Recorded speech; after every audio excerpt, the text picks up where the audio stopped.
Okay, so hello po sa inyo, sa lahat po ng aking mga subscribers, sa lahat po ng ating mga viewers. Ngayon po mga idol, hindi ko lang po mapapalagpas na bigyan ng reaction. Ito pong isang music video na talk of the town ngayon. Ito nga po yung Halloween music video ng isang rapper na nagngangalang Skastakli. At hindi ko alam ko hindi ko naman to linya ng content but being in the performing arts industry and based on what I've heard regarding dito talagang obra maestra daw. So it got me interested at talagang gusto kong makita. So ito nga mga kaibigan, panoorin natin itong Karma is Skastakli, directed by Titus C. Music producer is Flip D. Nandito din po Sir Glock9 at si Miss Bea Alonso. So yeah, tingnan natin. I'm so excited for this. So, 3, 2, 1, play.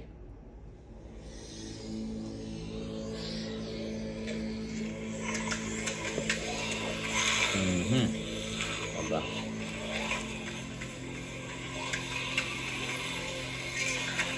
Okay, pasensya na. Kailangan ko agad i-post mga kaibigan.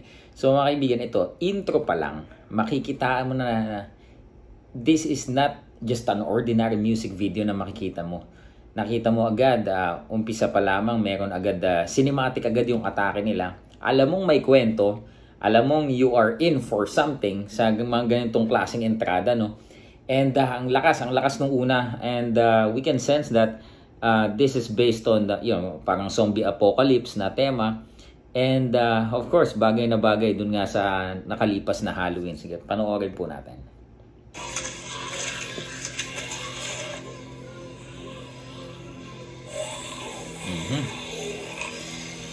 Galing. Ganda, naka siya, top shot siya mga idol.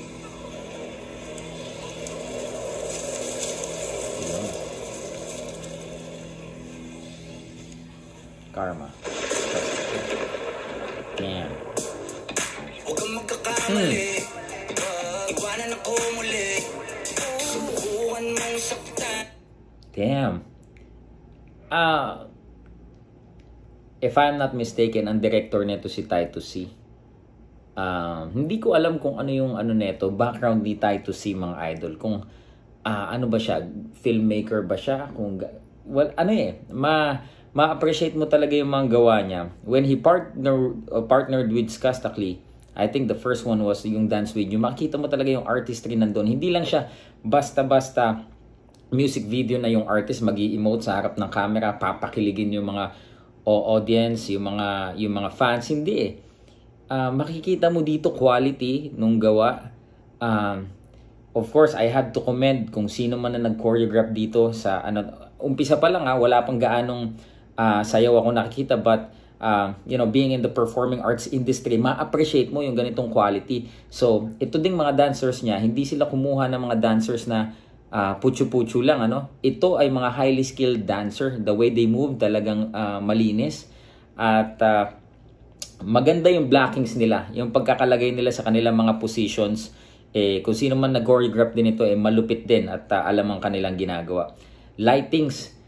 Umpisa pa lang, Sir Titus C. Kung mapanood mo man to, kudos sa'yo. Ang galing mo. I don't know your background, but respeto para sa isang kagaya mo mula sa of course mula din sa isang nakaka-appreciate ng arts at nasa kagaya din niya na field. Sige, panoorin natin. Umpisa pa lang kasi ang lakas na malakas na mga idol.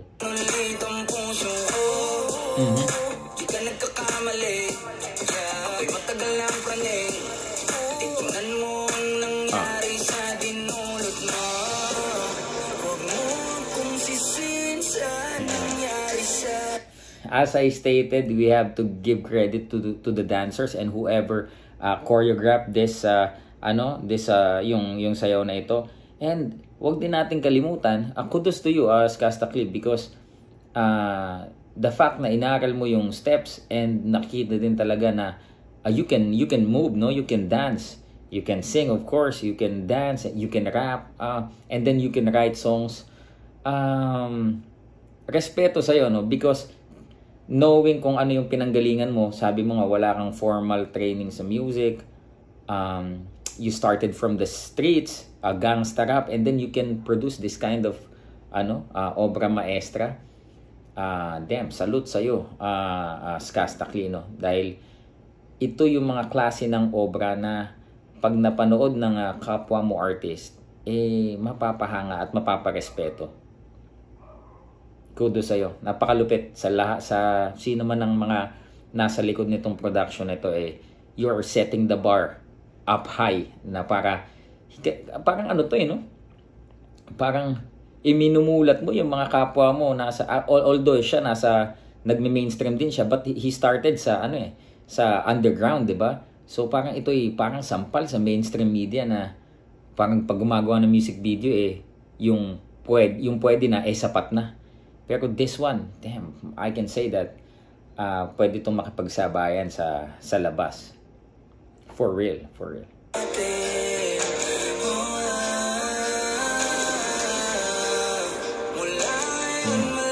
Pati yung special effects, galing din. Sino na sa special effects department. Uy. I think yung mga fireworks sa likod, special effects yun. Pero ang galing. It looks so natural. Pati yung mga thunder. Ang galing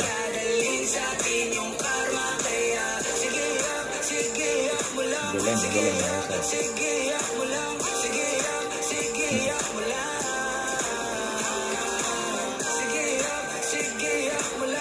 Of course.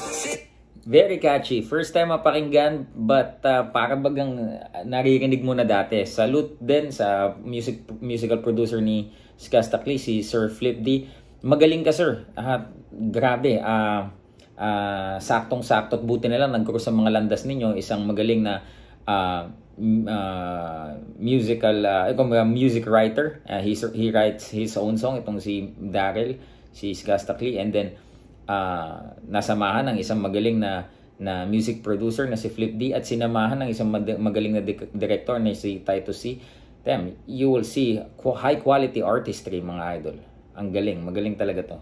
Thank you for giving this to us. Kayo pong mga nag-team up nito kasi I think ngayon na lang yata tayo nakakakita ng mga ganitong high quality MV, mga kaibigan, local sa local.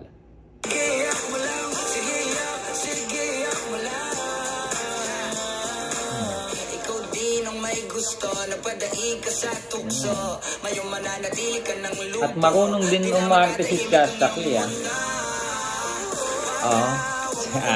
wait lang. Okay. Ayun nga, mga kaibigan, I'm speaking as a former theater arts teacher. Nagturo din ako ng drama. And one thing na mahirap ituro sa mga performers, sa mga artista is when they're distorting their face. Kasi pag magaling kang artista, dapat hindi ka matakot pumangit sa harap ng camera. Hindi ka takot i-distort yung mukha mo. Yung iba kasi pa-cute, 'di ba? Yung mga gusto nila pogi lang sila. But this guy, man, the way he, 'di ba, parang inaano niya, kinukusot niya yung mukha niya, pinapalaki niya yung mata niya just to give his character some justification. Ano yun commendable yun. And isa nga pala, kung sino din yung namuno sa makeup nitong makeup and wardrobe, it looks so natural, it looks so believable. Yung prosthetics, ang galing. At everything pati yung ilaw, yung venue ito, yung parang silang nasa kwarto, napaka-detailed. Hindi yung pwede na, lahat ng angulo talagang detalyado. So, grabe, sa artistic department, iba kayo. Talaga. Hindi mo lang yes, magastos yung ganitong production. But, meron din mga production magastos na minadali, na hindi ginawang detalyado. But this one, ma-appreciate mo talaga yung detailed niya, yung attention sa details at yung damn, nandun yung arts makikita mo yung arts. Sining, mga kaibigan, hindi lang basta-basta. Kudos sa mga taong nasa likod nito. Play natin. Sorry, paputol-putol ako. Overwhelmed lang talaga ako. Okay. Galing, mga idol.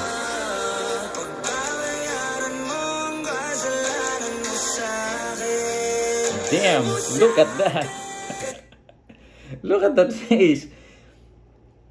Yung iba sa inyo, marahil, ang dami din ako naririnig dati na you are judging this guy because of his personality. Me, I'm seeing his artistry over his personality.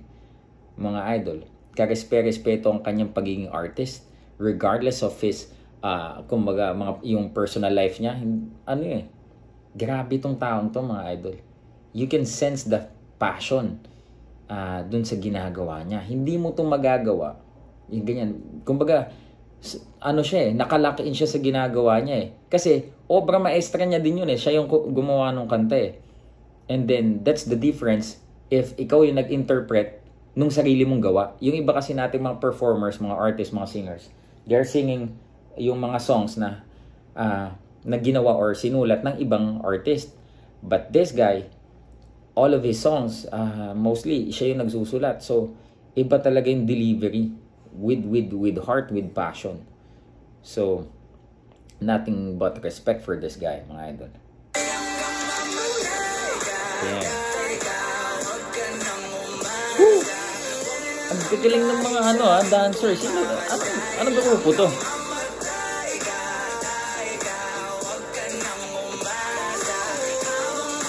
Yeah. And itong si Skastakli can really move, Yeah, sabihin nyo na lahat na maybe ang tema nito ay tinemplate sa thriller, but it is what it is, 'di ba? Zombie apocalypse, and then they make it look na teka lang, ito palang mga dancer, literal kayong halimaw. Ang gagaling yung gumalaw, napakadetalyado. And when you're doing Michael Jackson kasi template, napakahirap because if hindi mo siya kayang pantayan, it's either higitan mo siya o magagawa mo siya ng mas mababa pa dun sa quality nila Michael Jackson. But this one, saktong-sakto siya sa generation ngayon na makakasabay, makaka-relate yung generation ngayon. So, grabe, this is a work of art. Hindi lang to basta music video, to have Glock-9 na mag-agree na to appear on this production. Grabe. Pinapahanga tayo ng pinapahanga ng mga to. Yan yung mga XB na dating sinasabihan ng marami na Jologs na Jejemon. Now, yung mga quality production music videos contents nanggagaling sa kanila. Diba? What's happening? Mga tuloy natin.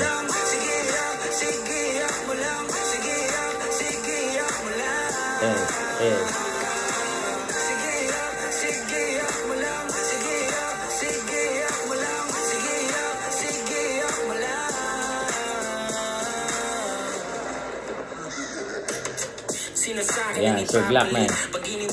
Grabe, naka din si Sir Glock-9 may contact lens. Si Aura. Clip you right there. Woo! Damn! Look at that. Tingnan nyo yung location. May Shopee pa. 'Di ba? Yung bus na may mga graffiti, akmang-akma, saktong-sakto, mga idol. I love the selection of the location, kung sino man yung location manager, sino yung naghanap. Yung lugar ay talagang pinag-isipan at hindi binarabara. May pag-aaral talaga na nagawa bago piliin yung yung venue na to for this kind of production. Ang galing niyo. Saludo sa mga sa mga tao sa likod ng camera. Yeah, look at that. Kung hindi ako ay galingan mong pumili, alam natin pag hindi bumukhang kabibi, alin sa dalawa, masarap o kadiri, di nagsisinungaling ang amoy ng kilikili, pag narinig mo to ay tandaan mo maigi. Ito na yung sinasabi, mga idol, kasi si Sir Glock, ang dami na niyang ang dami na niyang nakakulab. Nandiyan na si Flo G, nakakulab niya. Ayun, mga obra din yung ginawa nila. Nandiyan din yung, I think nakakulab na din niya si Yuri Dope, yung isang XB. But never pa niyang nakakakulab si Skastakli. So, iniisip ko, kaya hindi sila nagko-collab. Baka may problema silang dalawa o hindi nila gusto isa't isa. But sabi ko, pag nag-collab yan, matindi. pag meron man silang ginawang collab, I'm sure matindi talaga. And this is it. Damn.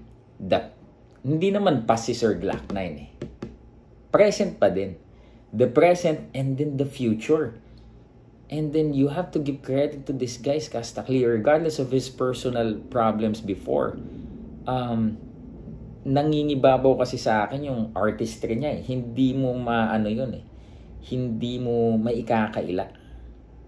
Lahat naman ng mga henyo may kapintasan eh. 'Di ba? When you talk about the genius na dumaan sa kasaysayan, lahat sila hindi naman perfecto eh. Just like this guy, mga kaibigan. He is a genius when it comes to music and when it comes to this kind na mga likhang sining.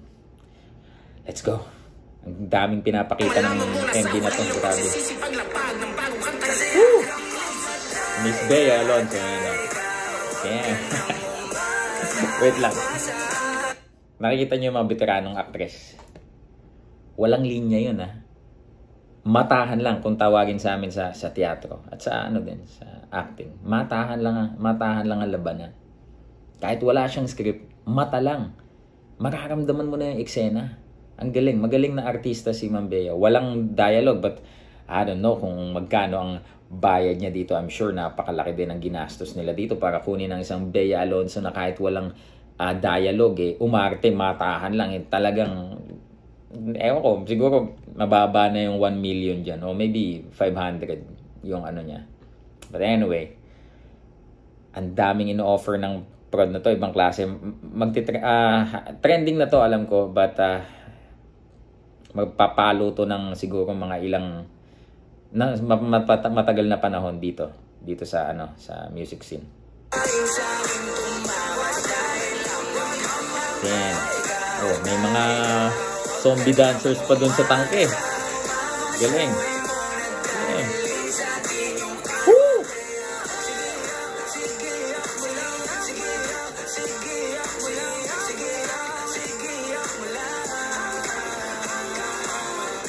Damn. Getting goosebumps, mga idol. The production, yung busog yung mata mo. Grabe. Bawat paling ng bawat bagong frame na ibibigay ng grabe, ibang klase. I'm speechless actually. Okay, ito mga kaibigan, kadalasan yung iba pagkatapos yung manood ng isang film or isang music video, after that you will go away.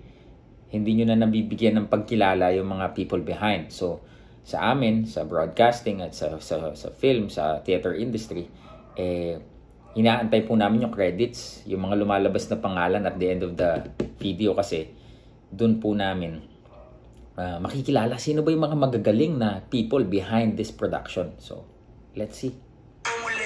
Of course, Kastakli, Sir Glock 9. Kastakli, magaling ka. Yung aura, yan.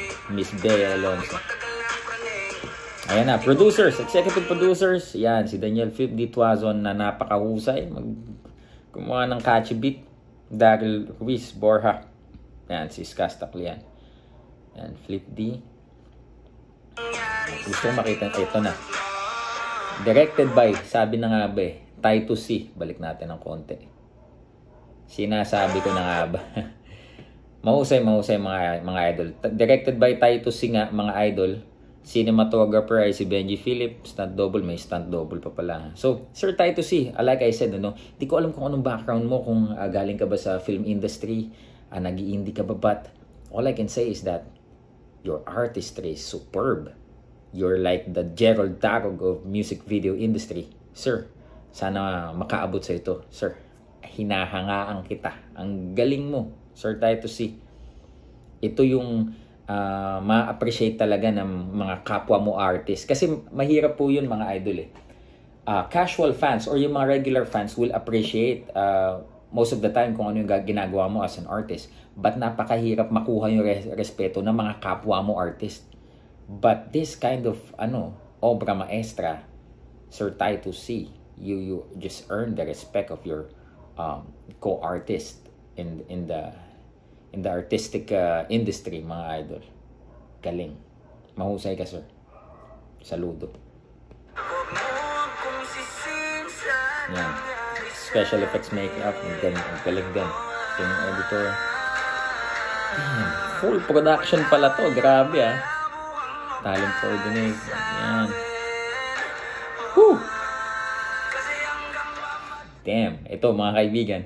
Sige, off na muna natin tayo. Itong PDL, no? Yung music label nila, Flip D, Skastakli. You're setting the bar high. At bibihira na lamang pong makapanood ng mga ganitong klaseng obra sa panahon ngayon. And kayo yung nagpapanatili ng or you're making difference, no? Kasi karamihan sa mga mainstream artists ngayon pwede na no, gagawa ng music video, emote lang, konting emote, kahit less yung artistry, basta mapakita yung gwapo o magandang artista, okay na. But hindi makikita yung hindi mo ma-appreciate yung trinabaho ng tag dito na sining. Itong klaseng music video, nandun na yung music, nandun yung sayaw, nandun yung ganda ng pagkakagamit ng mga ilaw, nandun yung location, cinematography, mga shots na talagang pinag-isipan at talagang doon pa lang parang ako nanood ng isang short film, mga idol. At maraming salamat sa lahat na ayan, of course, Skastakli. You will be going places. Simula pa lang ito at yung music video na ito, no BS I can say na kaya makipagsabayan quality-wise sa labas, sa ibang bansa. Yun lamang po. I was so impressed. Ladies and gentlemen, this is Silver Voice TV. Maraming pong salamat sa panonood. Peace.